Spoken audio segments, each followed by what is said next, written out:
बिल्कुल दोस्तों, मैं मौजूद हूँ मियां मोहम्मद नवाज शरीफ की रहायशगाह एवन फील्ड के बाहर। कुछ दिन से एक प्रोपेगेंडा चल रहा है। निहाल हाशमी साहब जिस दिन यहाँ मियां मोहम्मद नवाज शरीफ से मुलाकात के लिए आए, तो उस वीडियो को लेके पीटीआई के कुछ लोग प्रोपेगेंडा कर रहे हैं कि शायद उनको ठीक तरह से ट्रीट नहीं किया गया। मैं चूंकि मौके पे मौजूद था और एनी शाहिद हूँ उस वीडियो का, उस वीडियो में देखा भी जा सकता हूँ, तो मैंने ज़रूरी महसूस समझा। काफ़ी दोस्त मुझे कह रहे थे कि आप इस वाक़े की तफसीलात से आगाह करें, तो ये वीडियो बनाई इसलिए कि हुआ कुछ यूँ कि जब उस दिन मियां मोहम्मद, ये 13 जनवरी की बात है, तो जब मियां मोहम्मद नवाज शरीफ साहब हॉस्पिटल से वापस आए घर, तो उनकी तबीयत भी काफ़ी उस दिन नासाज थी।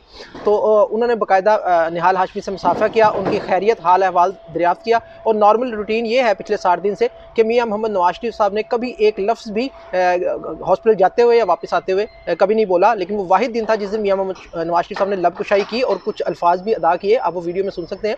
तो उन्होंने हुसैन नवाज साहब को आवाज़ भी दी और उनको कहा कि आप निहाल हाशमी साहब को अंदर लेके आए और उनकी जो है इज़्ज़त अफजाई करें, मेहमान नवाजी करें। और उसके फ़ौरी बाद हुसैन नवाज़, हमने देखा कि वो निहाल हाशमी को लेके अंदर, घर के अंदर चले गए और वहाँ तकरीबन 20 से 25 मिनट हुसैन नवाज़ के साथ निहाल हाशमी की मुलाकात हुई। मुल्की हालात पे तबादला ख्याल हुआ और उसके बाद दोनों हाथों में हाथ डाले हुए हुसैन नवाज़ और निहाल हाशमी बाहर आए। उन्होंने मीडिया से टॉक की और ख़ासी तफसीली टॉक की।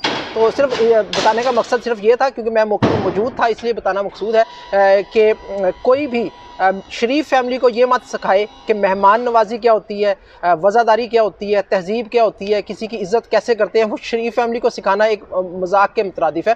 तो इनसे ज़्यादा वज़ादारी, इनसे ज़्यादा मेहमान नवाजी बताने की ज़रूरत नहीं है। वो सारा पाकिस्तान, सारी दुनिया ऑलरेडी जानती है। Thank you very much ji.